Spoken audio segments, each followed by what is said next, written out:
Muy buenas tardes a todos los participantes. Les damos la bienvenida a Salud, Dirección General de Telesalud, Ministerio de Salud. Empezaremos la telecapacitación programada para el día de hoy, lunes 1 de mayo, a cargo del equipo del Instituto Nacional de Salud del Niño del Ministerio de Salud. Quisiéramos recordarles que cualquier duda o consulta pueden hacerlas llegar a través del chat en cualquier momento de la exposición para ser respondidas al final. Equipo del Instituto Nacional de Salud del Niño, adelante, por favor. Muy buenas tardes a todos, las IPRES y regiones del Perú. En esta oportunidad, la doctora Wendy Gutiérrez Córdoba ella es asistente de servicio de ginecología, nos va a tocar un tema muy importante sobre planificación familiar y la consejería de anticoncepción en adolescencia. Adelante, doctora. Gracias, muy buenas tardes con todos. Bueno, vamos a hablar de un tema muy importante, el cual es la anticoncepción en adolescentes y sobre todo cómo llevarla, ¿no? Vamos a empezar primero situándonos en la realidad que tenemos en nuestro Perú. Como sabemos, la maternidad temprana es reconocida en el mundo como un estado que afecta el bienestar y la salud reproductiva de las mujeres jóvenes, sobre todo de nuestras adolescentes, ya que es un embarazo de alto riesgo, no solo por las repercusiones sobre la salud de la madre y del niño, sino también por las implicancias, ya sean estas socioculturales, económicas, que van a conllevar este embarazo adolescente.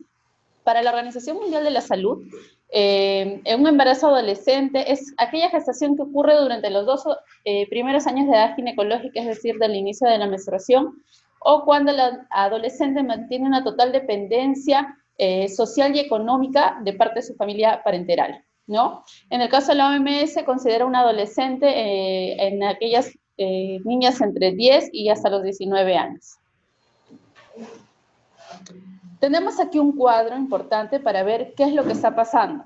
Dentro de nuestra población femenina, mujeres en edad fértil y mujeres adolescentes del año 2000 al pronóstico para el 2030, vemos que, por ejemplo, tenemos en aproximado un 14.5% del total de mujeres son adolescentes, que quiere decir que ese 14.5 es donde nos vamos a centrar para ver cuáles son los factores de riesgos que afectan y que contribuyen a que se desarrolle un embarazo adolescente.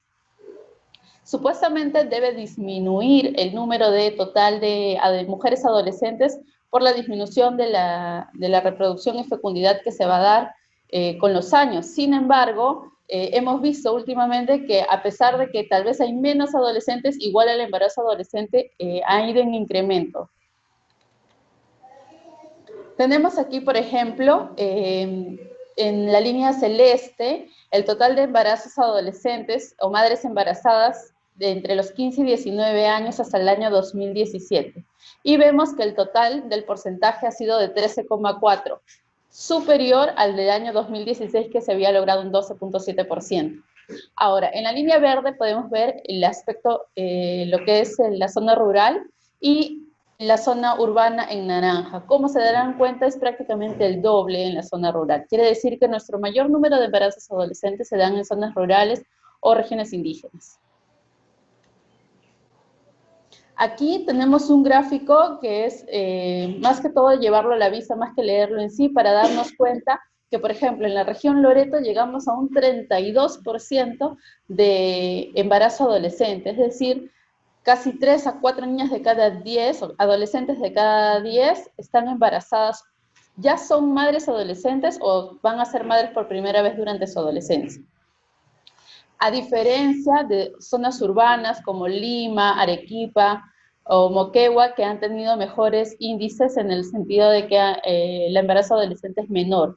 ¿Y por qué esto? Justamente por lo que estábamos hablando, las diferencias socioculturales. Vamos a ver que los factores de riesgo van a ser de tipo culturales, ya sean de educación o acceso a la salud en diversas regiones. Ahora, algo importante también ver, ¿qué tipo de métodos están utilizando nuestras adolescentes para saber cómo estamos y en dónde tenemos que mejorar? Según lo que vemos aquí, el 71% de las adolescentes utilizan el método inyectable. El 15% aproximadamente están utilizando píldora y condón masculino en el 11.3%, que son los, en lo que es el método moderno, sería el 48.2%. Tenemos una gran cantidad y porcentaje que llega al 39.5% que no utilizan ningún método anticonceptivo. Ahí ya tendríamos que alertarnos. Y el otro 12.3% que está utilizando un método tradicional, que es más de tipo anatómico, por así decirlo, pero que no nos está generando buena respuesta. Y vamos a ver por qué. Entonces, vamos a ver primero cuáles son nuestros factores de riesgos identificados en nuestro país para que haya embarazo adolescente, según el último reporte que se ha dado en el año 2016. El primer factor es que tenemos, como les decía, barreras culturales, económicas, sociales y geográficas, que hacen que haya alta prevalencia del embarazo adolescente en zonas rurales, sobre todo por situaciones de pobreza y situaciones en que las niñas no han terminado ni siquiera la primaria.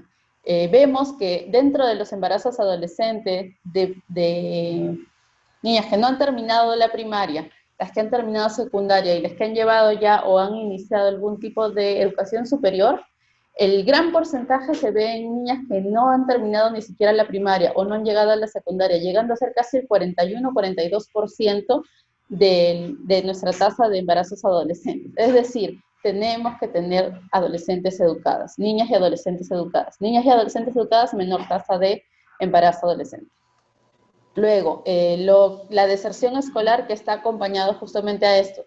Si tenemos niñas de 12, 13 años embarazadas, muchas veces hay deserción escolar. Y lo peor es que lamentablemente no estamos estimulando a que estos embarazos adolescentes que se han dado, las niñas se reinserten al ámbito escolar.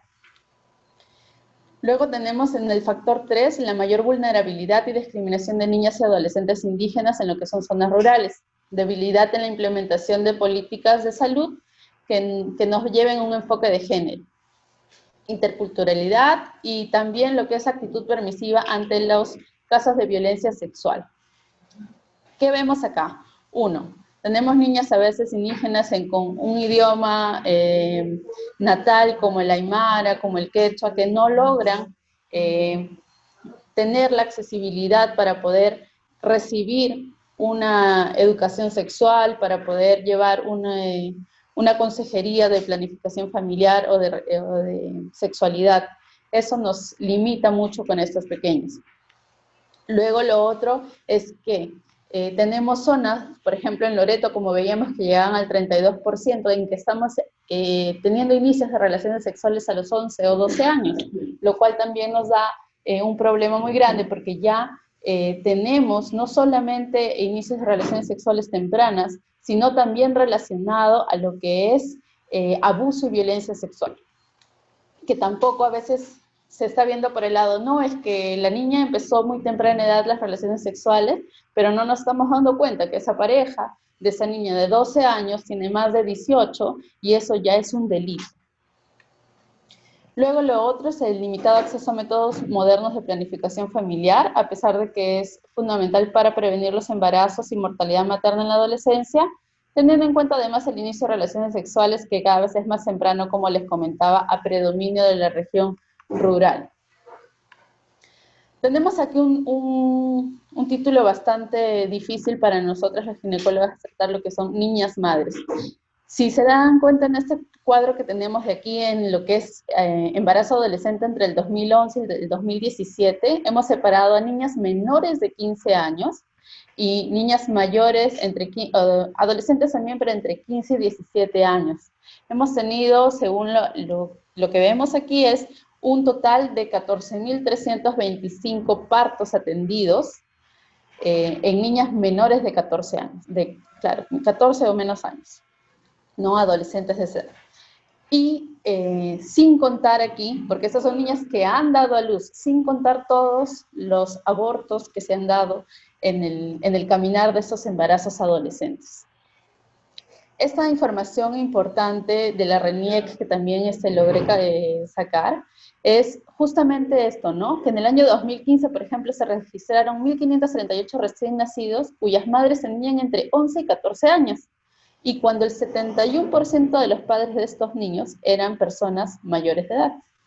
Es decir, que ahora con nuestra nueva legislación que debajo de los 14 años ya es un abuso sexual. Estamos siendo permisivos inclusive durante el registro de los niños, al darnos cuenta que parejas por encima de los 18 años están viniendo a registrar recién nacidos con niñas entre 11, 12 y 13 años, o sea que ahí ya hay un abuso sexual, ¿no? Luego, entonces, ¿qué es lo que tenemos que hacer? ¿Qué hacer? Lo que llamamos el consejo contraceptivo en adolescentes. Uno es que debemos tener en cuenta la maduración biológica y no intervenir en el desarrollo y crecimiento natural de la niña. Lo otro es que debe ser reversible, salvo que casos excepcionales como enfermedades o deficiencias psíquicas o físicas aconsejen lo contrario. Lo otro es cuando debe ser adecuado a la actividad sexual que ellas tienen. Para eso es que deben ser abiertos para poder saber, valorando el tipo, la frecuencia y si tienen un compañero que sea monógamo o no. También lo que son los cambios frecuentes de pareja, que también vamos a ver en adolescentes. Debe ser de fácil utilización para que podamos tener una buena adherencia al tratamiento. Y lo otro es plantear los problemas ético-legales que se pueden dar, ya que vamos a tener pacientes menores de edad que a veces van a venir o no acompañadas de sus padres. Esto es en cuestión a la paciente que ya llega para recibir un consejo contraceptivo, ¿no? Ahora, como les venía comentando, al llegar esta paciente a un consejo contraceptivo, tenemos también que evaluar estas otras cosas que estábamos viendo socioculturales, si la paciente está yendo al colegio, si no hay deserción escolar, cuántos años tiene la pareja, por qué el inicio de relaciones sexuales fue tan temprano, identificación de abuso sexual, maltrato físico. Esos son otros aspectos y factores de riesgo que vamos a ver en nuestra consejería. El trabajo, de todas maneras, tiene que ser multidisciplinario, no solamente de parte del profesional de salud que va a dar el consejo contraceptivo, sino también del área de salud mental, y si es que hay identificación de algún tipo de abuso sexual o maltrato físico, dar pues conocimiento a mamis, ¿no? Entonces, para dar un adecuado consejo contraceptivo o una consejería sexual es necesario 3 factores importantes. Uno es el prescriptor, que es quien va a dar la consejería, el método y el usuario. En cuanto al prescriptor que viene de nuestra parte, nosotros que vamos a estar con estas adolescentes o varoncitos adolescentes, ¿no? Uno es que no saben dónde encontrarnos. Y en eso tenemos que poner ahínco, ¿no? En dar conocimiento dónde es que podemos, que les podemos brindar esa ayuda, dar de conocimiento esto. Por ejemplo, recuerdo cuando hacía mi serum, yo iba al colegio, a todo secundario y les decía, los citaba, tenía las listas y citaba a los adolescentes para que puedan acudir, y les pasaba lista, inclusive con el profesor decíamos, no van a tener notas si es que no pasan por su consejería de educación sexual, y venían a la posta para recibirla. Es decir, ir donde está nuestro paciente. A veces ellos no quieren venir, nosotros tenemos que acercarnos. A veces tenemos, bueno, sobre todo en la zona de acá de Lima, lo que es la burocracia para la atención, que ya si quiere recibir, primero saca la historia, tiene que venir, luego de pagar, y luego esto, y luego venir con el familiar. Entonces les ponemos tantas trabas para que lleguen, que se desaniman, y tenemos adolescentes que se van simplemente porque no logran encontrar un acercamiento rápido. Otra cosa importante, horarios en las mañanas y que requieren más tiempo. Muchas veces tenemos horarios solamente en las mañanas y ellos pues van al colegio, entonces no van a tener tiempo para venir. Darles la posibilidad de brindarles horarios en las tardes que les puedan generar más comodidad para llegar, y también darles más tiempo, ¿no? No es una consejería simple de pues solamente ya quieres esto y te lo doy, sino también escucharlos, evaluar todos los factores de riesgo que pueden tener, como les estaba comentando. Empatía y ayuda sin paternalismos. ¿A qué me refiero con eso? Uno es darle al paciente la imagen de que nosotros podemos realmente escucharlos y que vamos a estar ahí para escuchar todas sus dudas, sin a veces ponernos en el lado a veces de papá, ¿no? Ay, ¿por qué estás haciendo eso? No deberías hacer esto, ¿no? Escucharlos para poder entender cuál es su situación y poder ayudarlos y aconsejarlos en base a lo que ellos logren decirnos. Luego, si es que se presentaran con los papás, porque a veces vienen con papás, escucharlos junto a los papás, cuáles son sus dudas, por qué es que desean empezar una relación sexual o por qué van a empezar una anticoncepción, pero también darles el espacio. A veces lo que hacemos es decirle al papá, por favor, retírese un segundo, voy a terminar de conversar con la paciente para que nos pueda decir cosas importantes, como les comentaba, como frecuencias, si son parejas monógamas, si son varias parejas, varias cosas que a veces no nos van a decir frente a los papás, pero es información que necesitamos recabar para poder darle el anticonceptivo ideal para esa paciente. Lo otro importante, elección del método es voluntario. Y no condicionado por el profesional. A veces, muchas veces nosotros queremos insistir, no, que sí, ponte esto porque justo me falta eso en mi planilla, terminar, poner 10 Nexplanon es no sé, mi meta del trimestre, y no, que hay que ponerle eso porque mejor para terminar. No necesariamente debe ser así, es voluntario. Tenemos que darle toda la gama de posibilidades, decirle cuál es lo mejor y más recomendable para su situación y que el paciente elija. Luego es una visión positiva de la sexualidad sin dejarle informar los riesgos de esto, ¿no? Muchas veces, tenemos información que damos como que la sexualidad es mala, que porque tienes relaciones sexuales, que estás muy chiquito para tenerlo. Entonces, la idea, como les decimos, es crear esa empatía, no estigmatizar la sexualidad o las relaciones sexuales, sino informar sobre cuáles son las consecuencias de tomar una decisión como empezar una relación sexual a tan temprana edad. Entonces, nos vamos a lo que es el método. En el método tenemos que ver varias cosas. Una de ellas es la eficacia, que es la capacidad del método para evitar un embarazo. Esto se ve con el índice de Pearl, que es cuántas pacientes van a salir embarazadas de 100 usuarias con un método efectivo. Quiere decir que estas 100 pacientes van a utilizar bien el método y cuánto porcentaje de esas 100 pacientes tendrían un embarazo. Entonces, mientras más eficaz nuestro método, mejor. Luego, la seguridad, que es la capacidad del método para alterar, ya sea de forma beneficiosa o no beneficiosa al paciente. ¿Cuáles serían las contraindicaciones e indicaciones que vamos a tener en cuenta con nuestros pacientes? En general, las contraindicaciones son muy pocas, las vamos a ver algunos casos especiales al final, pero tenemos ahora métodos anticonceptivos que pueden irle muy bien a casi todas nuestras adolescentes. La reversibilidad. Nosotros tenemos pacientes que están en edad reproductiva, tal vez esta no sea la adolescencia no va a ser su mejor momento, obviamente, para tener un embarazo, y lo que nosotros queremos es que cuando ellas ya sean adultas puedan tomar una decisión responsable sobre un embarazo. Entonces, no podemos darle métodos irreversibles como ligaduras tubáricas, esto, a menos que tengamos igual casos especiales como les vamos a comentar, pero tenemos que tener métodos reversibles. Y la facilidad y complejidad del uso. Aquí, otra vez, adolescentes que se olvidan, a veces distraídos, a veces que no saben cómo utilizar bien los métodos anticonceptivos.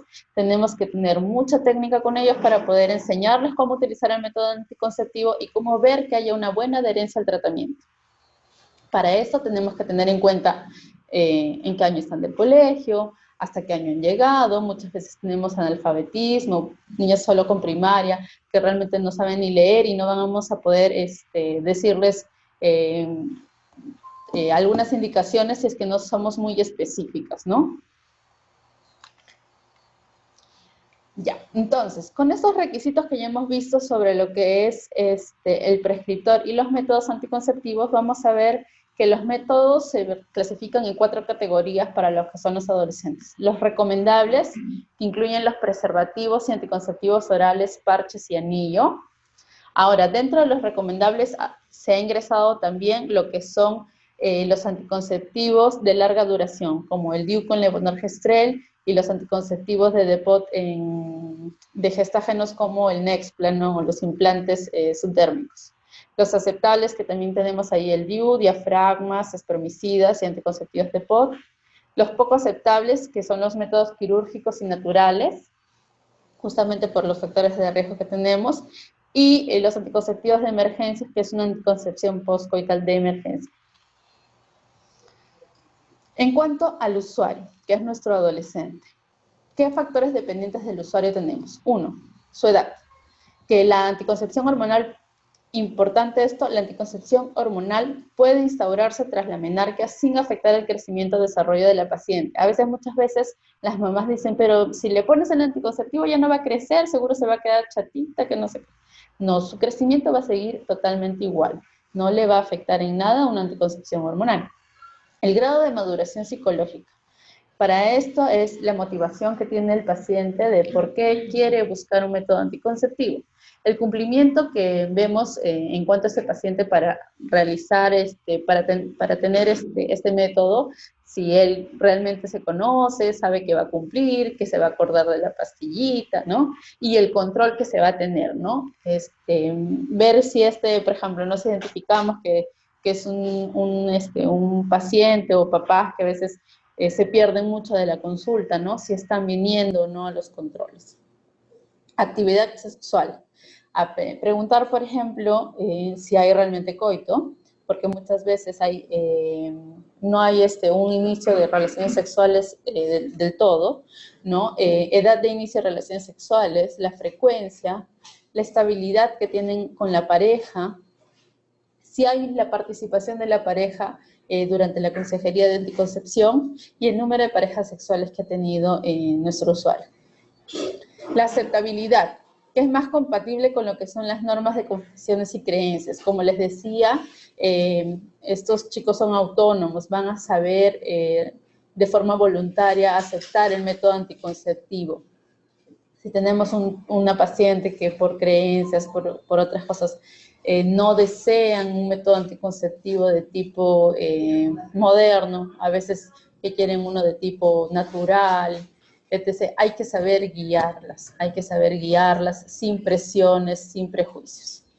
La economía, ¿no? En el caso de nuestro país tenemos métodos gratuitos disponibles, pero si es que por alguna razón se les explica algún otro método anticonceptivo y o por razones también médicas que se receta algún otro tipo de método anticonceptivo que debe ser adquirido de forma mensual por los pacientes, hay que ver que realmente lo puedan pagar, porque de nada nos sirve tener un método anticonceptivo tal vez muy bueno para ese paciente, lo va a utilizar 1 mes, 2 meses y luego, doctora, pero yo ni juntando todas mis propinas del mes logro comprarme el método anticonceptivo, ¿no? Muchas veces no quieren que los papás se enteren que utilizan un método anticonceptivo porque ellos vienen solos y obviamente van a comprar el método anticonceptivo solos, y si es que no tienen el dinero, lo van a dejar. Entonces hay que darles una consejería en eso también, ¿no? El entorno familiar y social. ¿Son facilitadores o son restrictivos el entorno familiar que tenemos? Son papás que acompañan al hijo en este crecimiento, en esa consejería sexual, los apoyan, los ayudan a que recuerden que deben tomar las pastillas, que deben acudir a su control, o por el contrario, a veces tenemos papás que son más bien por el lado restrictivo, ¿no? Que ¿por qué le va a dar anticonceptivo a mi hija si ella es una señorita y si alguna vez hizo algo ya no lo va a volver a hacer? Y a veces cierran los ojos y tenemos el problema de que tenemos chicos que hay deserción en el anticonceptivo justamente porque hay un ambiente un poco más hostil en casa. Entonces, viendo ya más o menos cuáles son nuestros 3 factores, que es el prescriptor, que somos nosotros desde el lado del profesional de salud, los métodos anticonceptivos que vamos a tener y cuáles son los recomendados o no, y nuestro usuario, que es lo más importante, nuestro chico o nuestra chica adolescente, que es quien lo va a usar y con quien tenemos que tener la confianza para ver de que lleve un buen método anticonceptivo, vamos a ver cuáles hay. Entonces, tenemos el preservativo masculino, que es, por así decirlo, el más utilizado, pero que a veces también tenemos problemas, ¿no? Es el que está especialmente recomendado en la adolescencia. ¿Por qué? Porque en el adolescente tenemos que utilizar doble método. Eso es algo muy importante que tiene que quedar hoy día en esta exposición. El adolescente, la recomendación gold estándar es doble método. ¿Por qué? Porque nos protege contra las infecciones de transmisión sexual, porque carece de efectos secundarios y porque idealmente debe ser asociado a un método hormonal. ¿Ya? Luego, no hay contraindicaciones, es barato y asequible. Lo regalamos nosotros, el ministerio lo está regalando para que esté a disponibilidad. Luego, lo otro importante es que tenemos una diferencia entre la eficacia teórica y el uso real. ¿Qué pasa? Por ejemplo, en la teoría supuestamente llega al 1 o 2% de falla en la eficacia, pero tenemos que realmente llega al 14% de falla. ¿Y por qué? Porque muchas veces no está siendo bien utilizado. Por ejemplo, asumimos a veces que los chicos vienen y recogen el preservativo, pues si viene a recogerlo seguro es porque ya sabe cómo utilizarlo. No, error número 1, asumir que el adolescente sabe cómo utilizar el preservativo. Instruir no solo al varón, sino también a la mujer a cómo utilizar el preservativo y asegurarse de que no ha habido algún tipo de rotura. ¿Por qué? Porque la tasa de rotura llega hasta el 3% y es ahí donde está indicado, por ejemplo, la anticoncepción oral de emergencia. Lo que les comentaba, el doble método, el uso asociado de un anticonceptivo hormonal o un dispositivo intrauterino, porque va a elevar lo que es la seguridad anticonceptiva y asociado al preservativo masculino nos previene sobre las ITS. Otros métodos de barrera que hay están los espermicidas, diafragma, preservativo femenino. ¿Los vamos a recomendar en los adolescentes? Realmente no, porque tienen una alta tasa de falla. Luego, tenemos lo que es la anticoncepción hormonal combinada, que son gestágenos y estrógenos. Entonces, tenemos lo que es la vía oral, vamos a tener las píldoras, que generalmente son de 21 o 28 días. Estos preparados van a tener píldoras de 7, 4, 2 días sin medicación. Y va a haber luego una hemorragia por deprivación. Si no hay olvidado más de 48 horas, no hay problema, podemos seguir con el método. Pero, de lo contrario, que pasa mucho con nuestros adolescentes, que se olvidan la pastilla más de 48 horas, tenemos que avisarles que deben utilizar un método de barrera adicional, que es el doble método, que es por eso que siempre recomendamos que el doble método se mantenga. Luego, lo otro importante, por ejemplo, yo que trabajo con bastantes adolescentes, prefiero mucho utilizar las píldoras de 28 días. ¿Por qué? Porque no hay descanso. Entonces, si la paciente ya se acostumbró a tomar la pastilla todos los días, a veces cuando le dejas el espacio de los 7 días, sí se acuerdan, pero al reiniciar la nueva caja, uy, ¿verdad? Que ya estamos en el 8º día y que se olvidaron. Entonces, a veces no dejarles espacio es mejor porque ya saben que simplemente todos los días toman la pastilla y listo. El inyectable mensual, que es intramuscular y se pone cada 30 días. También tiene la misma composición. El parche transdérmico. En el caso del parche transdérmico vamos a tener un cambio semanal por 3 semanas y una semana de descanso. También es un buen método en el sentido de que pues las pacientes que, por ejemplo, olvidan tomar píldoras, es un poquito más fácil recordar cambiar el parche de forma semanal. El anillo vaginal, que se coloca por un espacio de 21 días y se retira durante 7 días, donde se va a dar la hemorragia por deprivación. También es un poquito más fácil en el sentido de que pues se coloca una vez y cada 21 días se cambia y se saca, pero en el caso, por ejemplo, del anillo vaginal, a comparación del parche transdérmico, necesita un poco más de orientación para el uso del anillo, la colocación. Y si las jovencitas tienen una buena habilidad para colocarlo, ¿verdad? La anticoncepción hormonal solo con gestágeno. Es una eficacia anticonceptiva muy alta, muy buena. En el caso del tipo oral, como el levonorgestrel, las minipíldoras, la toma es diaria. En el caso del inyectable intramuscular, tenemos el acetato de medroxiprogesterona, que se repite cada 12 semanas, cada 3 meses, y el implante, que es lo que más estamos ahorita intentando aconsejar a nuestras adolescentes. ¿Por qué?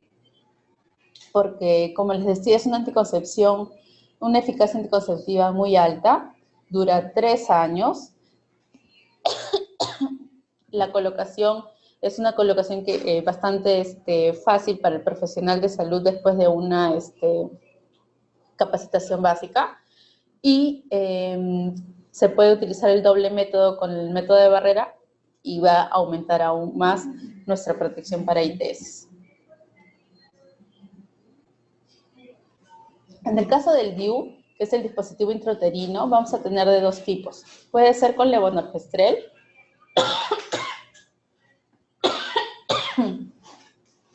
Puede ser con levonorgestrel, que se coloca durante la regla y tiene un tiempo de duración también de 5 años. Al igual que es un DIU también con tipo de gestágeno y va a ser muy bueno para la eficacia contraceptiva.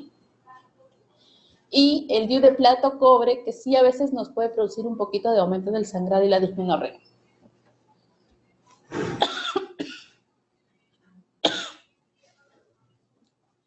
En cuanto a la anticoncepción de urgencia, vamos a darle a conocer a los adolescentes que esta no es un método anticonceptivo en el sentido de uso diario o cada vez que se me ocurra. Porque muchas veces yo cuando llegan a la consulta les pregunto, Reina, ¿utilizas algún método anticonceptivo? Sí, doctora, la pastilla de emergencia. Cada vez que me olvido, me la tomo.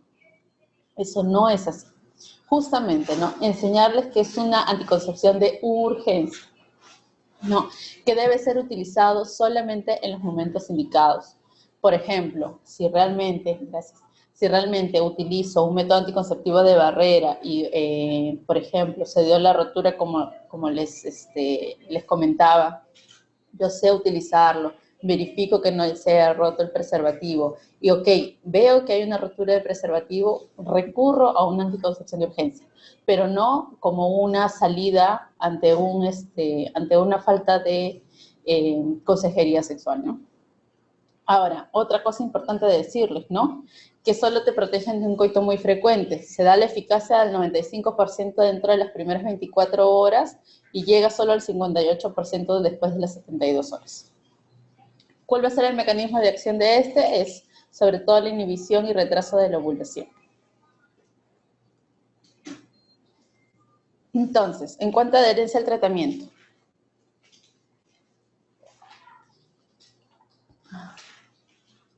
En cuanto a adherencia al tratamiento, el preservativo masculino es lo más utilizado, como les comentaba, pero ¿qué está pasando? Que no se usa en todas las relaciones. Entonces, los chicos dicen, sí, yo utilizo preservativo, pero no lo utilizan en todas las relaciones. Ver que sea utilizada en todas las relaciones. ¿Y por qué no lo utilizan en todas las relaciones? Porque fue una relación de imprevista, porque estaba bajo el consumo de alcohol o drogas, porque había una negativa de la pareja para utilizarlo. Lo que les comentaba, no presuponer que saben utilizarlo, volver a repetir la técnica de uso.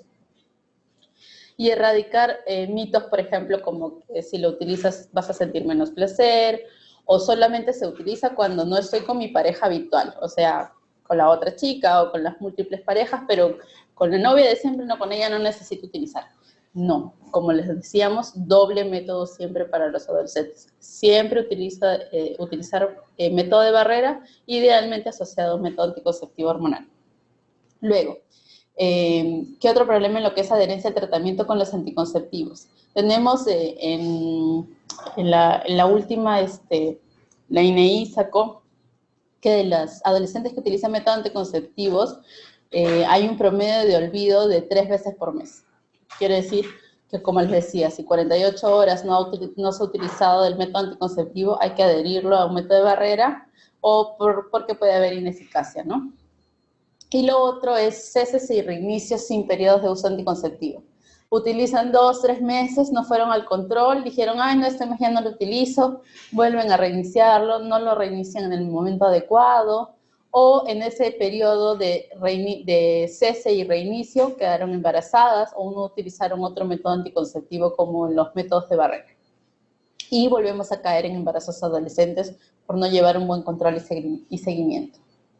Entonces, justamente es por eso que empezamos nuevamente a focalizarnos en las vías de administración no diarias, que son, por ejemplo, los parches transdérmicos, que duran más tiempo, los DIU con levonorgestrel, que también, como les decía, duran 5 años, las ampollas de medroxiprogesterona, que van a durar mínimo 3 meses, que nos van a dar mayor adherencia al tratamiento, o los implantes, que nos duran 3 años, que también tenemos disponibles por el Ministerio, y que nos van a llevar a una menor tasa de abandono en nuestros pacientes adolescentes.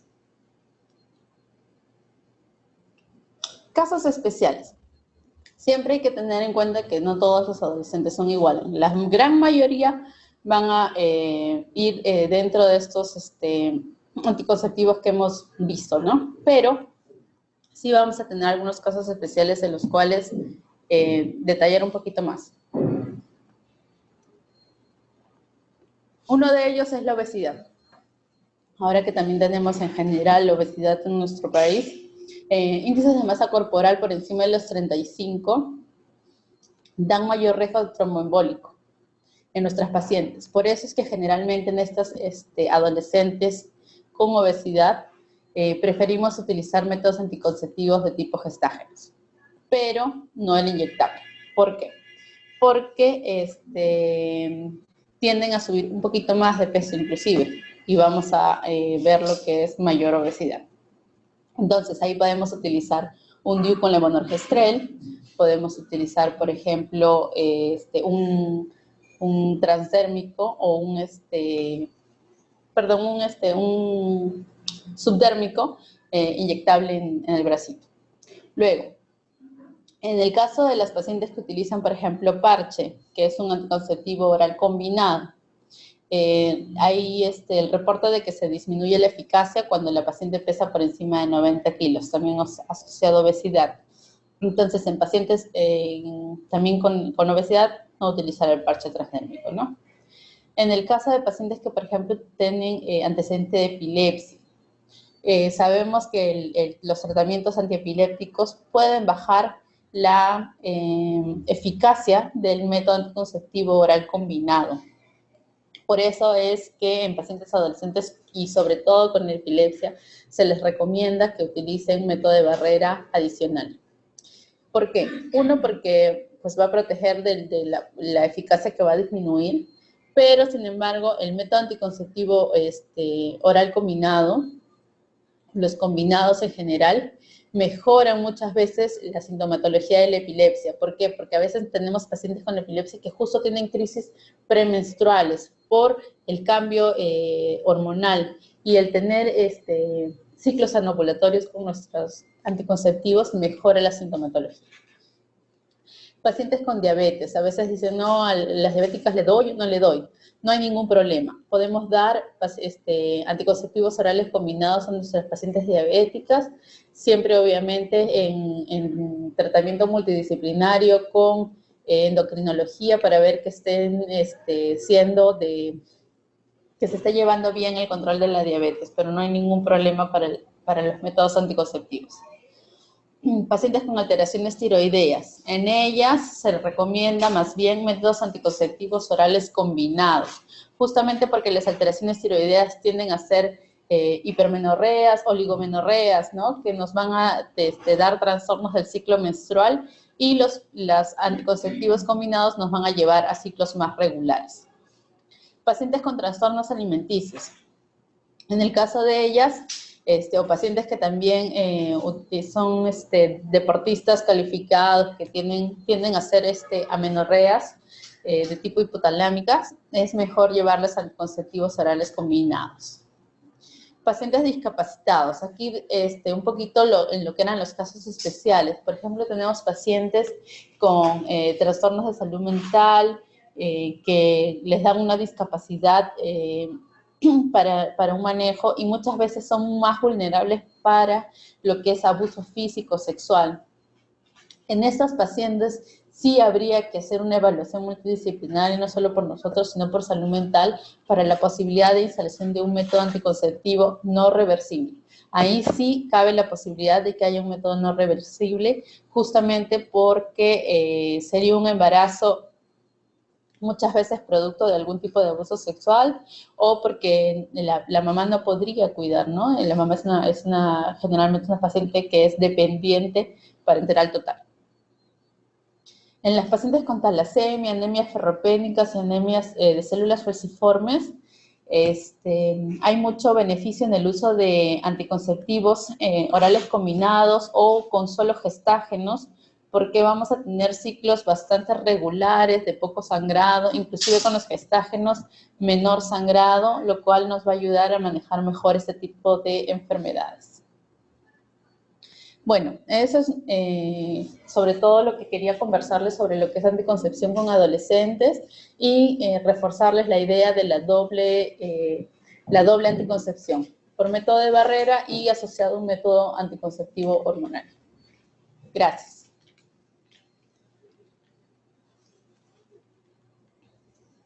Muchísimas gracias y felicitaciones a la doctora Wendy Gutiérrez Córdoba, especialista en ginecobstetricia del Instituto Nacional de Salud del Niño Ministerio de Salud. Quisiéramos pedirles a los participantes, si tienen alguna pregunta, duda o consulta, pueden hacerlas llegar a través del chat en estos momentos. Doctora Wendy Gutiérrez, bien, nos han enviado por interno algunas preguntas. Por ejemplo, tenemos una pregunta que nos dice: en adolescentes que tienen poco tiempo de haber iniciado su menarquia, por ejemplo 4 meses, ¿cuál es el método anticonceptivo más recomendable? Como les comentaba durante la presentación, paciente que ya inició menarquia, no hay ningún problema para el uso de anticonceptivos orales combinados. Puede ser probablemente el método de elección más el mejor método de elección, ¿no? Pero como les digo siempre, doble método, barrera y anticonceptivo hormonal. Muchas gracias, doctora. También nos han preguntado, en cuanto al DIU, antes se decía que no era recomendable para adolescentes. ¿Qué criterios debo tener en cuenta para considerar recomendarlo? Ya, en el caso del DIU, recomendamos sobre todo el DIU con levonorgestrel, el DIU medicado. ¿Por qué? Porque vamos a tener, uno, que hay muy buena adherencia en el sentido de que va a durar 5 años, que nos va a cubrir prácticamente toda la adolescencia. Tenemos el hecho de que no hay el seguimiento puede ser un poco más esporádico, y lo otro es que no hay ningún problema, como les comentaba, con el hecho del crecimiento, la menarquia, ¿no? Ahora han salido unos que son de 3 años, que son más pequeños y van mucho mejor. Ahora, en el caso del DIU de cobre, sí generalmente tenemos un poquito más de problemas, porque el DIU de cobre, que es lo que tenemos un poquito más a disposición, genera más dismenorrea y a veces aumenta el sangrado. Y molesta mucho en las pacientes adolescentes que recurren mucho al retirar el DIU, ¿no? En ese caso, si es que solo tengo DIU de cobre disponible y otro método anticonceptivo, podríamos irnos más por un anticonceptivo combinado oral, ¿no? Muchísimas gracias, doctora Wendy Gutiérrez. Con respecto a cuáles son los métodos anticonceptivos que ofrecen en el Instituto Nacional de Salud del Niño. Bueno, aquí en el instituto tenemos en general los anticonceptivos orales combinados. Tenemos la medroxiprogesterona de 3 meses. Tenemos también la mesigina, que es un anticonceptivo oral combinado de 1 mes. Tenemos lo que son el DIU de cobre y tenemos el Nexplanon. El Nexplanon es el implante subdérmico, que como les comentaba también es bastante recomendable para adolescentes, que es de 3 años y es solo gestágenos. Tenemos una pregunta en el chat, sí, nos dicen, los espermicidas como Lorofin, ¿qué ventajas y desventajas tendrían? Bueno, en general los espermicidas, el problema es la alta tasa de falla que tienen. Llegan al 21% en tasa de falla. Entonces, para nuestros adolescentes, una tasa que no nos conviene mucho realmente. Como les comentaba, el método de barrera asociado con anticoncepción oral. Muchísimas gracias, doctora. nos había mencionado al inicio la importancia del prescriptor, la importancia de que el prescriptor esté entrenado, esté capacitado para poder entonces abordar a los pacientes. ¿Cuáles serían las principales características que tendría que tener un buen prescriptor para poder llegar a la comunidad y poder realizar la anticoncepción? Bueno, lo primero creo que un buen prescriptor tiene que conocer a su usuario. Entonces, conocer a tu adolescente, saber cuáles son los factores de riesgo que hay en él, ¿no? El hecho de que a veces tiene mucho más miedos para acercarse al puesto de salud. Entonces, acercarnos nosotros a ellos, buscarlos, por ejemplo, o llevar charlas a los colegios, buscarlos en sus lugares donde más frecuentan, para hacerles el llamado a que reciban una consejería sexual. Luego, siempre la empatía, ¿no? Muchas veces tenemos ideas propias, creencias propias, pero como profesionales tenemos que ser neutrales y darle información completa, brindarle la gama de información y darle la autonomía a nuestro adolescente para que él decida con la información dada cómo es que desea llevar su sexualidad. ¿No? No nosotros imponerles, no, darles la cabida para que ellos puedan decidir, respetarlos a ellos de una forma autónoma. No, muchas veces los vemos como papás, como mijitos, chiquitos, no, ya son unos chicos que ya saben decidir por sí solos, pero hay que informarlos bien para que tomen las mejores decisiones. Muchísimas gracias, doctora. Apareció una pregunta en el chat, nos dicen con respecto al dispositivo intrauterino, DIU, las ventajas y desventajas y cada cuánto tiempo se debe cambiar. En el caso del DIU de cobre, pues tiene una seguridad de 10 años. Debe ser primero la consejería, luego la instalación la colocación del DIU, luego hacer una primera revisión a la semana de haber puesto el DIU para ver que esté colocado de manera adecuada y hacer un seguimiento idealmente de no más de 3 meses por cada consulta, ¿no?